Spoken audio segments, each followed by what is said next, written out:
Hi friends, வணக்கம். Shankar entertainment சேனல்லேருந்து பேசுகிறோம்.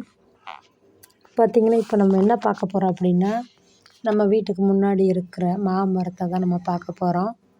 பார்த்திங்கன்னா, பொதுவாக வந்து தை மாசியில் பூ பூத்து காய் காய்க்கும் மாமரம். 2 மாதம் 3 மாதத்துக்குள்ளே வந்து காய் காய்ச்சி முடிச்சிடும். இப்போ வந்து என்ன பண்ணியிருக்காங்கன்னா, அது வந்து தப்பு காயின்னு சொல்லுவோம்.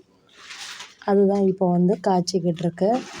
இந்த தப்புக்காய் வந்து எப்போ காய்ச்சதுக்கு இப்போ பூ பூத்து ஒரு மாதம் இருக்கும். பூத்து அதுக்குள்ளே காய் கொஞ்சம் பெருசு பெருசாக இருக்குது பாருங்கள். முன்னாடி இருக்க வந்து நார்த்தங்காய் மரம். அதை நம்ம அடுத்த வீடியோவில் காய் காய்ச்சதுன்னா பார்க்கலாம். அந்த காயை பூரா நம்ம வந்து பிடுங்கிட்டோம். மாமரம் மட்டும்தான் இப்போ இருக்குது. மாமரத்தில் இப்போ காய் போட்டிருக்கு நிறையா. 30 வருஷம் மரங்க இது வந்து. பாருங்கள் எவ்வளோ குட்டி குட்டியாக இருக்குது பாருங்கள். இன்னும் பெருசு பெருசாக வளரும்.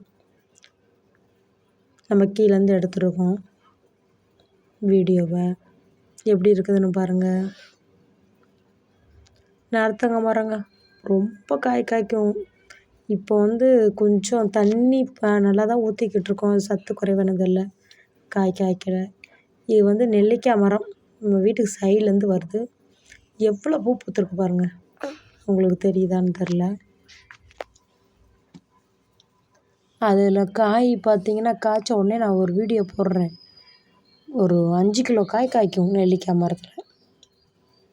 அது சாப்பிட முடியாது, ஓவராக புளிக்கும். ஆனால் அதை வந்து ஊறுகாய் போடலாம், யூஸ் பண்ணலாம். இல்லைன்னா வெல்லம் போட்டு அதை வந்து காய்ச்சி சாப்பிடலாம். சூப்பராக இருக்கும். உங்களுக்கு இந்த வீடியோ பிடிச்சிருக்கா? பிடிச்சதுன்னா மறக்காமல் லைக் பண்ணுங்கள், கமெண்ட் பண்ணுங்கள். பிடிச்சதுன்னா நம்மளுடைய சேனலை சப்ஸ்கிரைப் பண்ணி வச்சுக்கோங்க. இந்த மாதிரி நிறைய வீடியோஸ் வரப்போகுது. நம்ம வீட்டில் வந்து இயற்கையான காட்சிகள் நிறையா இருக்குது. எல்லாத்தையுமே நான் உங்களுக்காண்டி காட்டுறேன். பாருங்கள், தூரத்து வந்து பார்க்க எப்படி இருக்குன்னு பாருங்கள்.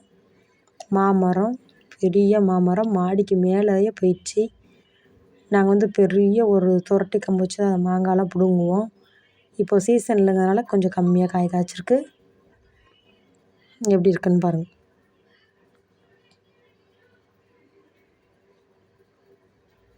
எத்தனை மாங்காய் இருக்குன்னா, ஒரு 50 மாங்காய் காய்ச்சிருக்கும், தப்புக்காய் மட்டுமே. இது இன்னும் ஒரு 2 மாதம் ஆகும் இது பெருசாகிறதுக்கு. எப்படியும் ஒரு 3 மாதம் ஆகுங்க. பூ பூத்து அது காயாக மாறி அதுக்குள்ளே பாதி பழுத்து சத்து இல்லாமல் கீழே விழுந்துருது. மிச்சம்தான் நம்ம இப்போ வந்து அதை பிடுங்குவோம். ஊறுகாய் போடுறத ஒரு வீடியோ எடுக்கேன் நான். மாங்காய் ஊறுகாய் எப்படி செய்வோன்னு ஸ்பெஷலாக செய்வாங்க எங்கள் வீட்டில். அதையும் உங்களுக்கு இன்றைக்கி நான் காட்ட போகிறேன். இன்றைக்கி இல்லை, இன்னொரு அடுத்த வீடியோவில். ஓகே ஃப்ரெண்ட்ஸ், பாய். அடுத்த வீடியோவில் சந்திப்போம்.